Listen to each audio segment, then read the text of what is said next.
গতকাল দেখলাম ভাঙড় বিধানসভার বামুনিয়া গ্রামে এক খাটাল মালিক স্ট্রোক করে মারা গেলেন, গরু বিক্রি হয় না। বিষয়ে কি বলবেন?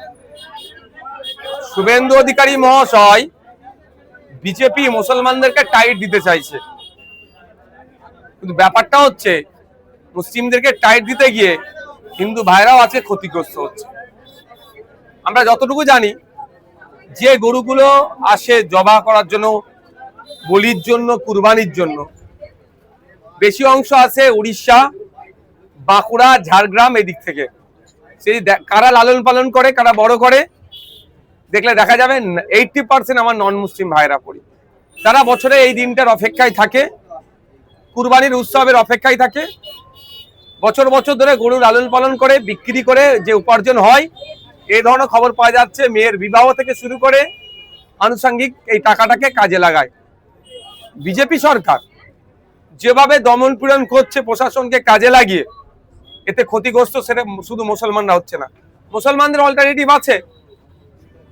খাসি, ছাগল তারা কুরবানি করলে, তাদের কুরবানি জবা করলে কুরবানিটা তাদের হয়ে যাবে। কিন্তু যারা গরুগুলোকে লালন পালন করে বড় করলো, খাওয়ালো, একটা গরুর পিছনে 20,000 30,000 টাকা ইনভেস্ট করলো, যেটা 1 লাখ টাকায় বিক্রি করবে, তারা আজকে কোথায় যাবে?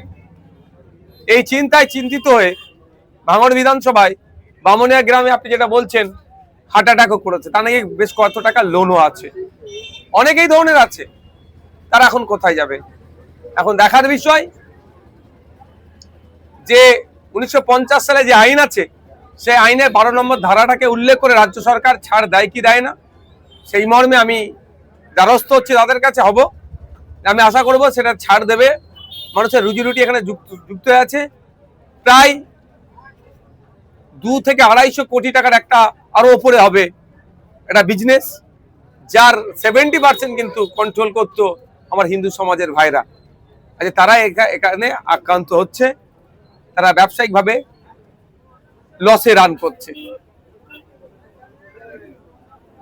ভাইজান, এই বিষয়ে আপনাকে নিয়ে যারা বিরোধী করে তারা বলছে বিধানসভায় আওয়াজ তুলছে না কেন? এদের জন্য কি বলবেন?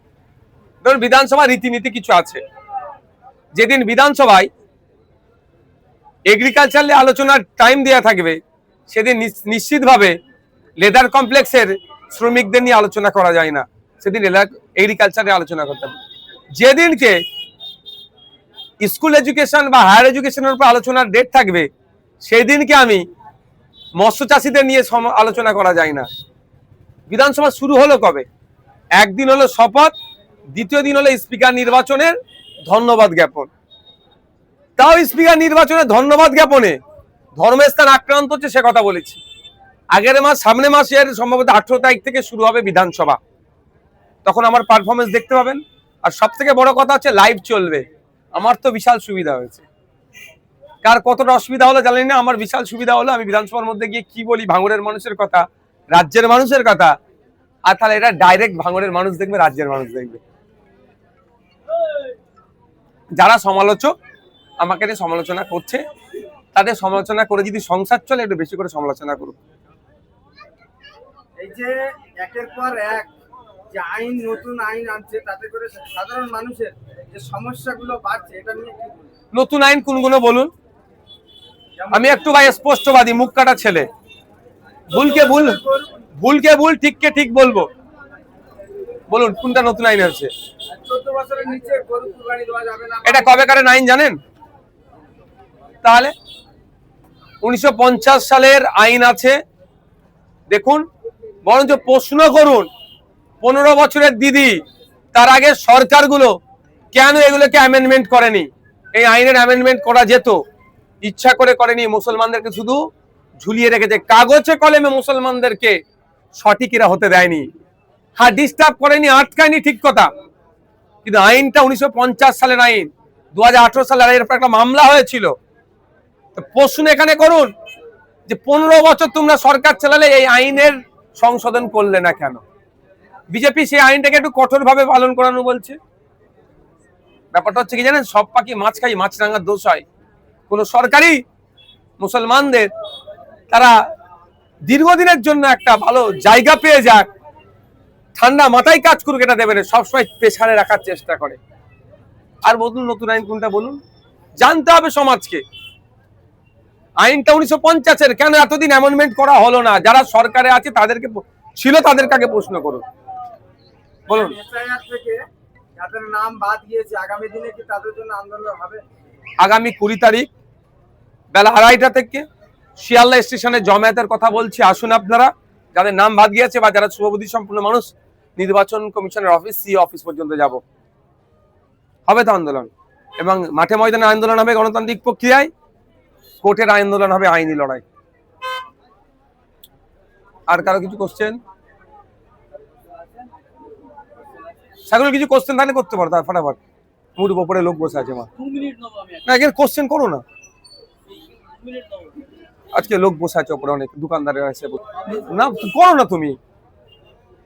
একটা প্রশ্ন করেছে বিভিন্ন জায়গায় নাকি মাইক বন্ধ করে দিচ্ছে। আমি একটা কথা বলবো, কারো রাইট নাই মাইক বন্ধ করার। সাউন্ড পলিউশন, শব্দ দূষণের মাত্রা বিভিন্ন জায়গাতে, কমার্শিয়াল এরিয়া আছে, ইন্ডাস্ট্রিয়াল এরিয়া আছে, সাইলেন্স জোন আছে, 4টে জোনে ভাগ করা আছে। কলকাতা হাইকোর্টের 65 ডেসিমেলের নিচে বাজানোর কথা বলা আছে।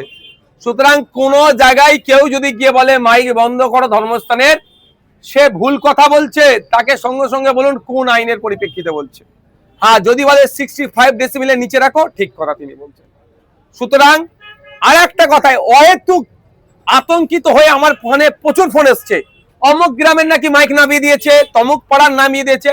আমি অনুরোধ করছি, এইটা আতঙ্ক ছড়ানো হচ্ছে। আপনি নিজে গিয়ে দেখুন তো সেই পাড়ায় মাইক নামিয়েছে কি নামাইনে। ওই গ্রামে আপনি জানতো, কার কথা শুনে আপনি ফোন করছেন আমাকে, কাউকে ফোন করছেন, আতঙ্কিত হবেন কেন? শুনেন, দেশ চলবে, রাজ্য চলবে কারো কথাই নয়, সংবিধানের কথাই, আইনের কথাই। আইন সেখানে বলা হচ্ছে কি 65 ডেসিমেলের নিচে। 65 ডেসিমেলের উপরে উঠলে সাউন্ড দূষণ হবে। আমরা সাউন্ড দূষণের পক্ষপাতী নয়। আর মসজিদের মাইকের আজান আমি যদি বলেন 65 এর নিচে থাকে। বলছি ভাইজান, আজকে আমরা গ্রাউন্ড রিপোর্ট করলাম, সেখানে দেখলাম যে আপনারই বিধানসভার চালতেবেড়িয়া অঞ্চলের বামুনিয়াতে হিন্দু গরু ব্যবসায়ীরা তারা রীতিমতো ক্ষতিগ্রস্ত হচ্ছে তো, আক্রান্ত, এবং তারা বারবার অনুরোধ করছে সরকারের কাছে যে এই যে পশু বলি দেওয়ার ব্যাপারে যে সরকার নিয়ম করেছে, সেই নিয়ম শিথিলতা এনে কুরবানি করতে দেওয়া হোক, না হলে তাদের গরু বিক্রি না হলে তাদের ভিটে মাটি সব হারা হবে, তারা প্রচুর টাকা দেন। শুধু আমাদের ভাঙড় বামুনিয়া গ্রামের ব্যবসায়ী নয়, ব্যবসায়ীদের যদি ধর্মীয় পরিচয় দেখেন তারা হিন্দু। আমি আপনাকে বলছি, এই গরু ব্যবসার সাথে 70% সরাসরি যুক্ত আমার হিন্দু সমাজের মানুষরা, যারা গরুটাকে লালন পালন করে বড় করছে। যারা মেন উৎপাদন করছে তারা 70%-এর অধিক। ম্যাক্সিমাম গরু কোথা থেকে আসছে জানেন? ঝাড়গ্রাম, আমরা যতটুকু যেগুলো জানি, বাঁকুড়া, পুরুলিয়া, ওদিকে উড়িষ্যা। যদি জনসংখ্যার অনুপাত দেখেন, ওখানে মুসলিম ওখানে পার্সেন্টেজ কত, কোনো জায়গায় 5, 7, 10 এইরকম। কারা উৎপাদন করছে? আমার হিন্দু সমাজের মানুষেরা, তারা আজকে ক্ষতিগ্রস্ত হচ্ছে। এই যে একটা ইন্ডাস্ট্রি, এই ইন্ডাস্ট্রির হেভি ক্ষতিগ্রস্ত হবে আমার হিন্দু সমাজের মানুষেরা। তারা আজকে আতঙ্কিত। লোন নিয়ে তারা গরু নিয়ে এসেছিল বাঁকুড়া থেকে, লোন নিয়ে আপনার গরুর খাবার টাবার জোগাড় করেছিল, আজকে যাবে কোথায়? আর একটা কথা বলছি, বিশ্বভারতীতে একটা গবেষণা হয়েছিল, পশ্চিমবাংলায় সব যে গরুগুলো আছে, এই গরু এর ঘাস বা খাওয়ার জায়গা যত গরু আছে তার পরিমাণে কম। বুঝতে পারছেন আমি কি বলছি? তাহলে এই এত যদি গরু থাকে, তাহলে গরু না খেতে পেয়ে ক্ষতিগ্রস্ত হবে। এই অনেকটা বিষয় আছে। তো এখন সরকারের কে আমি অনুরোধ আমিও করব, যে যে অ্যাক্ট আছে 1950 সালের, সেখানে 12 নম্বর পয়েন্টে বলা আছে সরকারের একটা রাইট দেওয়া আছে, রিলিজিয়াস পারপাসে সরকার চাইলে ছাড় দিতে পারে। আমি সরকারের কাছে অনুরোধ করব, একদিকে যেমন হিন্দু ভাইরা ক্ষতিগ্রস্ত হচ্ছে, অপরদিকে মুসলমান ভাইদের যদি গরু কুরবানি না দেয়, তার পরিবর্তে অল্টারনেটিভ ব্যবস্থা আছে। যে পারবে না এরকম ব্যাপার নয়, তারপরেও যারা কিনে ফেলেছে বা যারা এখন কি করবে এই দ্বিধাগ্রস্তর মধ্যে আছে, তাদের কথা মাথায় রেখে 12 নম্বর সেকশনটাকে আপনি, আপনার ক্ষমতা আছে, সরকারের ক্ষমতা, সেটা দিয়ে আপনি সেটাকে এক্সারসাইজ করুন। এই আমার হিন্দু গরু ব্যবসায়ী থেকে শুরু করে মুসলিম যারা কুরবানি দিতে চাইছে আতঙ্কিত, তাদেরকে আতঙ্ক মুক্ত করুন। এই বিষয়টাকে নিয়ে বিধানসভায় কি উত্থাপন করবেন? ভাই, বিধানসভায় পরে হবে 18ই জুন, অবশ্য তখন চর্চা হবে, তার মধ্যে কুরবানি হয়ে যাবে। তারা তো শেষ পরিণতি মৃত্যুকে বেছে নিতে চাইছে, আর কোনো রাস্তা বলছে না। আমাদেরকে বিষ দাও, তাহলে আমাদের না, আমি ওটা বলবো না। আমি বারবার অনুরোধ করব যে ওই পথটা অবলম্বন করবেন না। নিশ্চিতভাবে সরকার, শুভেন্দু বাবু তো বলেছেন হিন্দু হিন্দু ভাই ভাই স্লোগান দেয়, অন্তত মুসলমানদের কথা বাদ দিয়ে হিন্দু ভাইদের কথা ভাবে এবারে ওই 12 নম্বর সেকশনটাকে ইউটিলাইজ করুন। আরেকটা বিষয়, আজকে পাকসার কাছে দেখা গেল যে কিছু মানুষজন তারা আন্দোলন করছিলেন। তাদের দাবি ছিল যে যেভাবে সরকার বুলডোজার চালাচ্ছে বিভিন্ন জায়গায়, এই পশু কুরবানিতে যে কঠিন আইন নিয়ে এসছে, এই সমস্ত বিষয় নিয়ে তারা আন্দোলন করছিলেন। সেখানে পুলিশ মহিলাদের উপরে লাঠিচার্জ করেছে। দেখুন, প্রোটেস্ট আমার ডেমোক্রেটিক রাইট, আমি প্রোটেস্ট করবই। গণতন্ত্রের পরিসরে আমি আর এই রাইট আছে। নির্বিচারে শান্তিপূর্ণ প্রতিবাদ মিছিলে যে আক্রমণ হয়েছে, পুলিশি আক্রমণ, ধিক্কার নিন্দা জানাচ্ছি। তবে যেগুলো চালানোর চেষ্টা হচ্ছে, প্রশাসনকে কিন্তু জবাব দিতে হবে। পাক সার্কাস শুধু তাই নয়, তপসিয়াতে অবৈধ পন্থা অবলম্বন করে বুল্ডোজার চলেছিল, আইনি ধাক্কা খেয়েছে। পাক সার্কাসে যেটা হয়েছে, আইনি ধাক্কা আগামী দিনে খাবে।